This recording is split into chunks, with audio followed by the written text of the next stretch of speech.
எல்லோருக்கும் வணக்கம். எப்பொழுதும் போல் சொல்வதை மந்திரத்தை சொல்லாமல் ஆரம்பிக்கப் போவதில்லை. எதையும் செய்வதற்கு முன் எதை செய்யப் போகின்றோம் என்ற எண்ணங்களை உருவாக்குங்கள். அதை எழுதுங்கள் அல்லது மொபைல் ஃபோனில் ரெக்கார்ட் செய்யுங்கள்.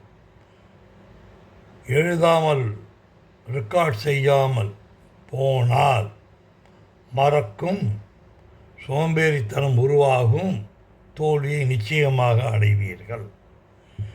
எதையும் குறிப்பிட்ட நேரத்தில் செய்யாவிடில் தோல்வி நிச்சயம்.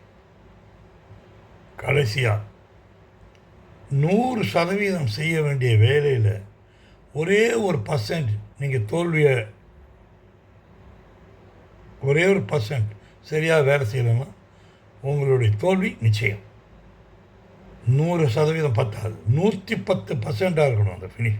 அந்த அந்த நீங்கள் செய்கிற வேலை அதில் தான் உங்களோட வெற்றியே அடங்கியிருக்கு.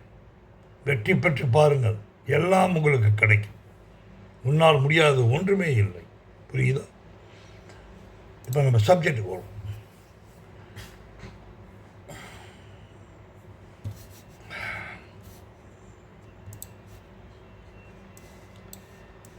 நம்பிக்கை உடையவன் எதையும் எளிதாக முடிக்கும் திறமை உடையவன். நம்பிக்கை இருந்துருச்சுன்னா எதையும் முடிச்சுவான். செய் அல்லது செத்து மடி, இதுதான் வார்த்தை.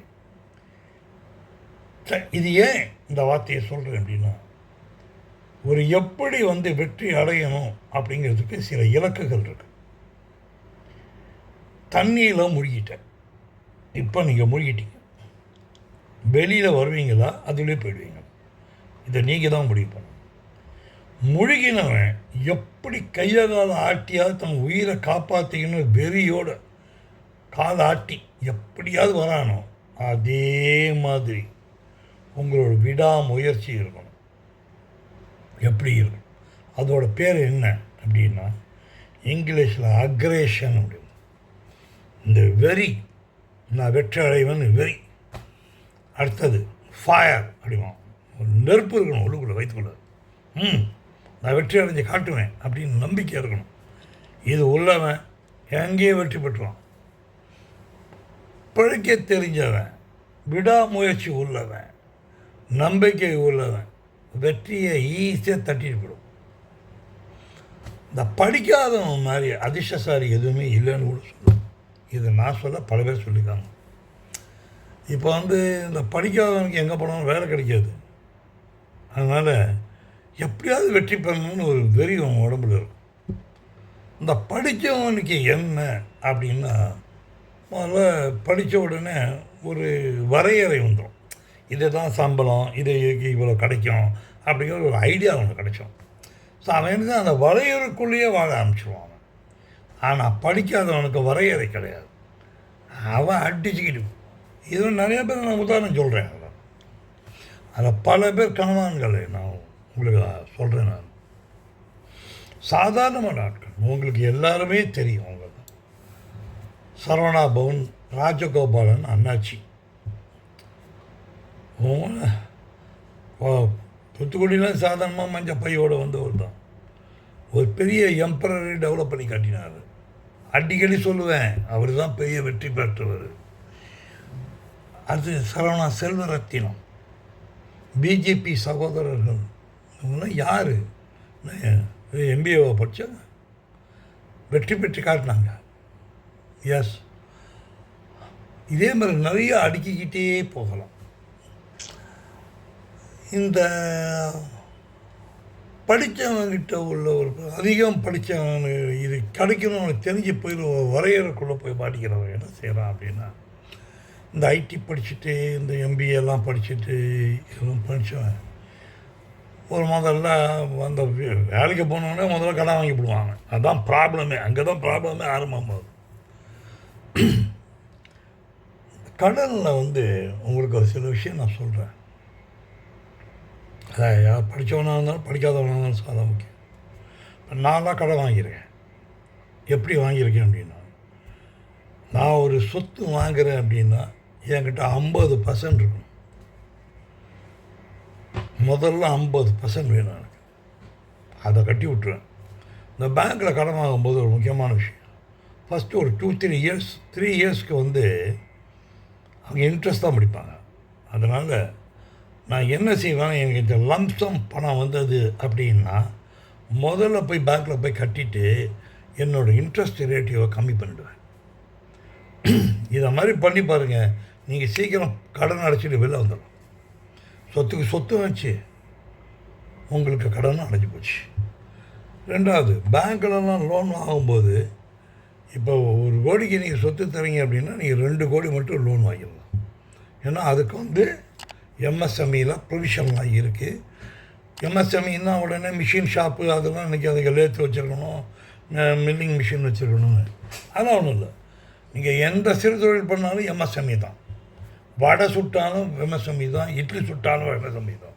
எல்லாமே கம்ஸ் அண்டர் கேட்டகரி. தைரியமாக போங்க. ஒரு விஷயம் நான் சொல்லணும் உங்கள்கிட்ட. இந்த ஐடி படிச்சுட்டு கடனில் போயிட்டு 2 வீடை வாங்கிட்டு ஒரு 40 வயசுலேயே அவனுக்கு 55 வயசோட முதுமையை அடைஞ்சிடும். தாங்க முடியாத பணிச்சுமை. 12 மணி நேரம் வேலை செய்வாங்க. பாவமாக இருக்கும். காலையில் சாயங்காலம் மட்டும் எவனோ கத்துவானுங்க, அவனுக்கெல்லாம் பதில் சொல்லிக்கிட்டு ரொம்ப கஷ்டம். பஜ்ஜி போட்டிருந்தாலும் இந்த பணத்தை வாங்கிடும். போண்டா போட்டால் இந்த சம்பாதிச்சிக்கணும். இட்லி விற்றா சம்பாதிச்சிக்கணும். எல்லாத்தையும் விட்டுருவாங்க. அவங்ககிட்டயோ போய் உக்காந்துக்கிட்டு எந்த ஊர்லேருந்தோ உக்காந்துக்கிட்டு அவனை அந்த வேலை அவன் பொண்டாட்டி பிள்ளையோடு கூட விளையாடுறதுக்கு அவனுக்கு நேரம் இருக்காது. எப்போ பார்த்தாலும் மொபைல் ஃபோனு கையுமா உட்காந்துட்டோம். இது என்ன வாழ்க்கை? இதை விட்டுட்டு எவ்வளோ பேர் வெளில வந்திருக்காங்க. நான் அப்புறம் அதை சொல்கிறேன். ஒரு புலவர் சொல்கிறாரு, அவரை அரண்மனைக்குள்ளே விட மாட்டேன்ட்டாங்க. சொல்ல, அட போங்கடா, நீயும் ஒரு ராஜா, இந்த உலகம் ரொம்ப பெருசுடா, இதான் தம்பி கான்ஃபிடன்ஸ். புலவர் ஒன்றும் பெரிய அவர் பாட்டு பாடி அதை காசு கேட்பார். அவர் சொல்கிறாரு, இந்த உலகம் பெருசுடா, இந்த ராஜாங்கடா, 100 ராஜாவை பார்ப்பேன்டா, உலகம் ரொம்ப பெருசுடா அப்படிங்கிறார். அப்போ என்ன மீனிங் அது? கான்ஃபிடன்ஸ். எஸ். இந்த சூர்யா நடிப்பார் அந்த படத்தில். அந்த சிங்கம் பார்ட் 1 பார்ட் 2 ஏதோ வந்திருக்கு, என்ன ஞாபகம் இல்லை. அது சொல்லு, டே 50,000 ரூபா நான் மளிகை கடை ஆரம்பிப்பேன், 5 லட்ச ரூபா இருந்தால் நான் சூப்பர் மார்க்கெட் வைப்பேன்டா. எனக்கு அதுக்கு ஆனால் ஒன்றை மாதிரி அசிங்கமாக பொறுக்கித்தனமாக ஊரில் ஏமாற்றி பணம்னு சம்பாதிக்க மாட்டேன், நான் உழைச்சி சம்பாதிக்கிறேன்னு. That is confidence. இந்த வேர்டு கான்ஃபிடன்ஸ் அருமையான வார்த்தை. நண்பர்களே, ஒன்று தெரிஞ்சுங்க, நீங்கள் உழைக்க தயாராகிட்டீங்கன்னா you are the king. I am telling it today. எவ்வளோ பேர் சொல்கிறேன், பஜ்ஜி போட்டவனும் போண்டா போட்டவனும் எனக்கு கோடீஸ்வரன், வாழைப்பழம் விற்றவன் கோடீஸ்வரன். இன்னொன்று சொல்கிறேன், ஒரு கோயம்புத்தூரில் இட்லி இனியவன் 2,80,000 இட்லி விற்றுட்ருக்காரு 2 வருஷத்துக்கு முன்னால். நான் கிடைச்ச டேட்டா, 2 வருஷத்துக்கு முன்னால் கிடைச்ச டேட்டா 2,80,000 இட்லி எல்லாத்துக்கும் அவர் தான் டிஸ்ட்ரிபியூட் பண்ணிகிட்ருக்காரு. கல்யாணத்துக்கும் அவர் தான், கர்மாதிக்கும் அவர் தான், காது குத்துக்கும் அவர் தான், எல்லா திருடத்துலையும் அவர் தான். கல்யாண நாள் அப்படின்னா 4 லட்சத்துக்கு மேலே போயிடும் இட்லி. அடித்து விளாட்றாரு. அவர்கிட்ட இல்லாத கார் கிடையாது. நம்ம அப்போ பிரியாணிங்க சும்மா ஒரு 50 கார் வச்சுருக்காங்க, அவ்வளோதான். நினச்சி பாருங்க. அவர் பேட்டி கொடுக்குறாரு, பா என்னவா பெரியாளாக இருக்காங்க, பிரியாணி கார் 50 கார் வச்சுருக்காங்க. நீ என்ன காரை சொல்கிறியோ அந்த கார் நாளை காரில் வாங்கிட்டு வரக்கு. அது அப்படி இந்த விஜயகாந்த் ஒரு படத்தை நடிப்பதுமா எள்ளு வித்த பணம் கொட்டுவாங்க. இதே அம்மடிக்கை காரு கொடுறா அப்படின்னு கேட்பாரு. அது மாதிரி அசால்ட்டாக கொண்டு வந்து பணத்தை கொட்டுறதுக்கு தயாராகாங்க. உழைங்க, உழைச்சி பாருங்கள், கோடி கோடியை சம்பாதிக்கிறாங்க. நீங்கள் உழைக்க தயாராகிட்டிங்கன்னா தானும் வேர்வை சிந்தாமல் வெள்ளி பணமா. சரி, இளையராஜா, பாரதி ராஜா எல்லாம் பெரிய எம்பிஏவன். உழைப்பு, தன்னோட அறிவை வெளியில் கொண்டு வராங்க. இளையராஜா பாட்டை கேட்கணும்னு நைட்டு தூக்கம் வராதியா இன்னைக்கு, அந்த மாதிரி போயிட்டாங்க. பாரதி ராஜா பாடப்பு ஒவ்வொன்றும் ஒவ்வொரு வைரக்கல். என்ன நடிப்பு!